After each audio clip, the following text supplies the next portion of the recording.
Hey guys, thanks for coming back. So let's take a look at the Galaxy Nexus, and you can make a decision whether or not you want to get this now at a good price of $399, or some places even less than that, or go ahead and pick up the Galaxy S3. So let's give her a boot, show you the loading time, and we'll dive right in.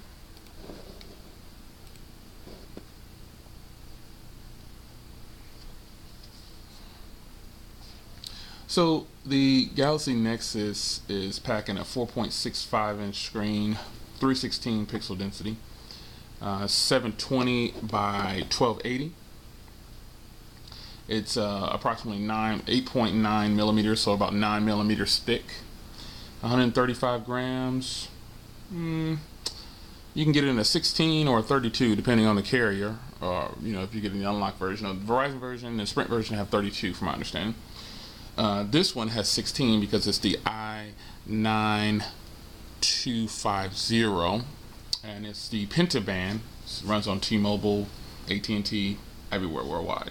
This one has 16 gigs again, and it's got 1 gig of RAM. They all have 1 gig of RAM. It runs on T-Mobile's HSPA Plus, 21 megabits per second, supposedly. It can do it, 5.76 megabits up. So, and it has a 5.0 megapixel camera on the back, and a 1.3 on the front. The front camera does 720p, and the rear camera does 1080p, for those that didn't know that. This is running stock Android 4.0, has a dual-core 1.2 Cortex-A9, and the GPU chipset is the PowerVR SGX 540, for you techies out there. It doesn't have Gorilla Glass, but it says it has a type of coating on there this just like Gorilla Glass, and it works pretty well. Wi-Fi, Bluetooth, the same old thing, the norm. It's stock Android, so it's got a pretty good experience with it. This is my first experience. If you don't know, if you heard any of my other videos, this is my first experience with stock Android. Now, should you get this, or should you wait on the Galaxy S3? Now, the Galaxy S3, there are some places that are listing it now to be a Pentaband. You should know this, because this will be a huge factor for a lot of people. The Galaxy Nexus is $399 right now, and the used market for the Galaxy Nexus is crumbling big time. People are just buying it directly from Google. But that's a good thing, though. You want to get it directly from the manufacturer. So the Galaxy S3 is being listed as a Pentaband on some websites, so that's a good thing. It sits at 8.6 millimeters and 133 grams. It also is 720 by 1280, but it has a 4.8-inch screen with a 306 pixel density. Now, it does have the new Gorilla Glass, Corning Gorilla Glass 2. How great that is, I don't know. Haven't experienced it yet. Will experience it. And it comes in several different... one thing I need to point out. On the Galaxy Nexus, there's no card slot. Sorry about that, guys. And it uses a regular size SIM. On the Galaxy S3, it uses a micro SIM. And it comes in a variety. It comes in 16, 32, and 64, but it only has 1 gig of RAM. And it runs on the same network, the 21 megabits, Wi-Fi, Bluetooth, the spiel, but it has an 8 megapixel camera and a 1.9 on the front. And again, with the front one does 720p, and the rear does 1080, just like the Galaxy Nexus. It runs 4.0 as well, but it obviously has the overlay for TouchWiz, the newer version of TouchWiz. But it runs a quad-core 1.4 gigahertz Cortex-A9, and it has the Mali 400p. So those are the specs.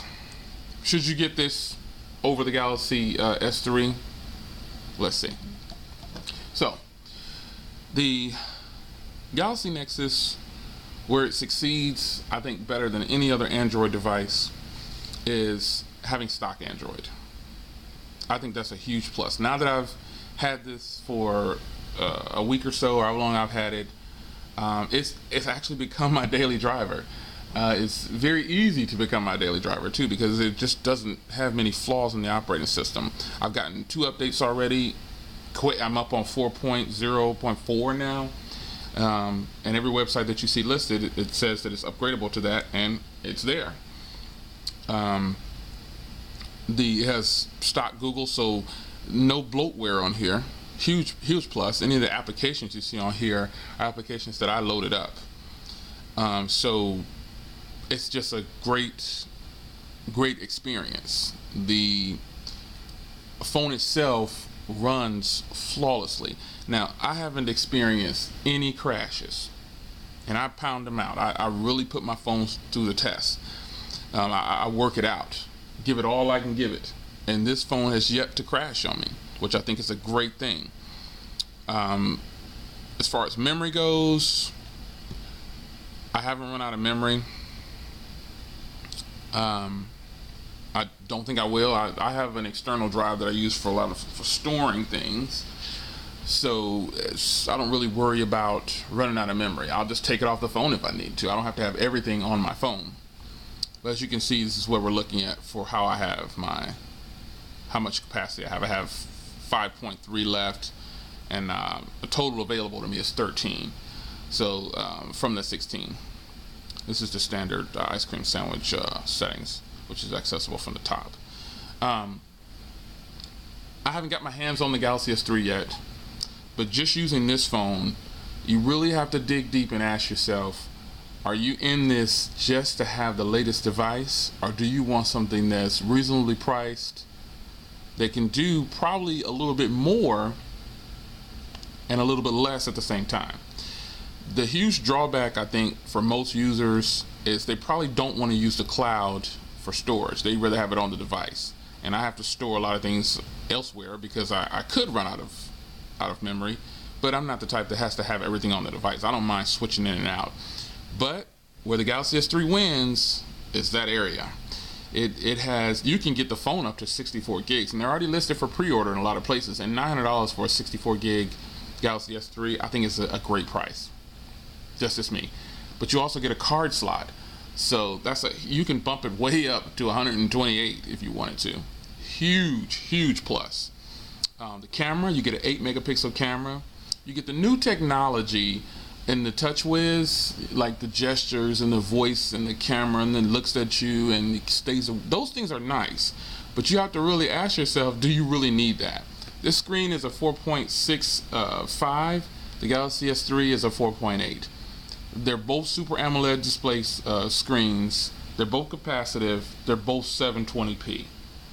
Same resolution. You just get a little bit more screen on the Galaxy S3.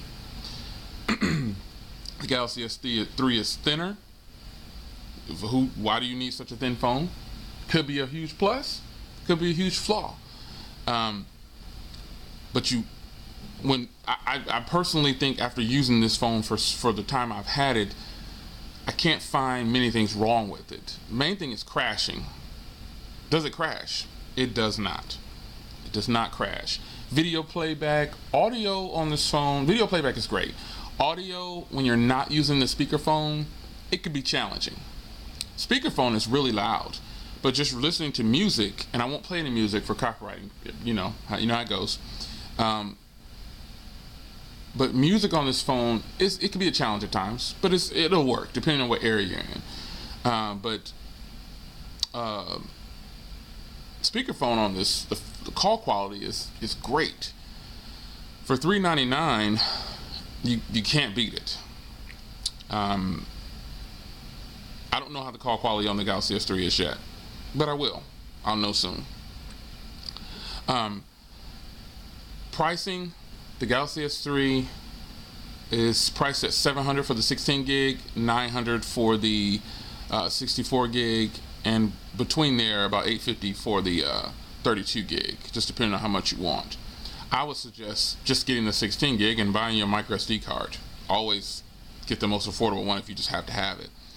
But as it stands right now, more than likely, obviously I'm going to get the Galaxy S3, but I'm not convinced that it can replace this phone yet, and that's just the truth. If you have this phone, I would say keep it. Don't upgrade to the Galaxy S3. You're losing stock Android, and stock Android, trust me, I'm a huge fan of TouchWiz. Stock Android is much better than TouchWiz. Don't believe the hype that you hear on the internet about, oh, you know, stock is and all that. I've actually read somewhere where some people were saying that stock is not better than TouchWiz, or it's not better than the overlay Sense. I think Sense is one of the worst overlays ever. I've never liked Sense. It adds weight. It's fat. You know, it's just not a good overlay. That is where TouchWiz succeeds. Even the new Sense 4.0, I'm not impressed. I wasn't impressed with the 1S. The 1X, yeah, it may have some pluses to it. It's just the screen size. I saw videos where people were trying to crash it. What's the purpose of doing that? I don't know. When I say this phone doesn't crash, it doesn't fail, I'm not trying to intentionally do it. I'm just using it for my the way I use my phone every day, and I work my phones pretty hard. But some people might work them harder. I guess that's the purpose of them trying to brick their phone or make it crash or use up all the resources. But if you have this phone, keep it. Don't jump out there, I would say, and buy the Galaxy S3. If you want it, go get it. But get it because you're moving up to something. I don't think that the Galaxy S3 is a huge upgrade from this at all. It looks different, has a few more features, expandable memory. That's about it. The quad core, you don't need a quad core. Don't be sold on that. You don't need a quad core. This phone right now is $399 in the Play Store. Give it a shot. Galaxy S3 won't be in the US for a long time unless you're gonna do like me and import the international version. But I can already tell probably that I'll be impressed with the Galaxy S3, but if I'm looking at it with both eyes open and not looking at it solely because it's something that I might just want, it's not a huge upgrade. So should you buy the Galaxy Nexus? Of course you should. If you're in the market for a screen with a phone with a reasonable size screen, flawless OS, I mean flawless, and you're not big on expanding your memory, you don't have a lot to do on your phone that you want to store, I should say, get the Galaxy Nexus. It's half the price of the new up-and-coming Samsung Galaxy S3, and you still get all the performance. Remember, you don't need a quad core. You don't need it. Don't be sold on that. Don't be sold on specs. You got to get a device and use it. And once you use the Galaxy Nexus, I can guarantee you that you'll be impressed. You will be impressed. For the sake of time, I'm going to go ahead and cut it short because I think I'm rolling up on about 13 or 14 minutes. But should you get the Galaxy Nexus and you're looking for an Android phone, pure, stock, great design, I mean, beautiful phone, nice and thin, beautiful camera, screen, everything about this phone is just nice. Should you do it? I say you should. Are you waiting on the Galaxy S3? If you just have to experience that, don't get caught up on the specs. Remember, you could run a single core if you needed to. The performance depends on how the phone is put together. Thanks for looking on. That's the Samsung Galaxy Nexus. Should you buy it? Should you not?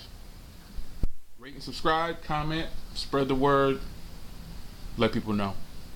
Take care, guys. I'll see you in the next video. Got a nice unboxing coming up here. Got a throwback unboxing coming too. Tomorrow I'll have a throwback unboxing for you.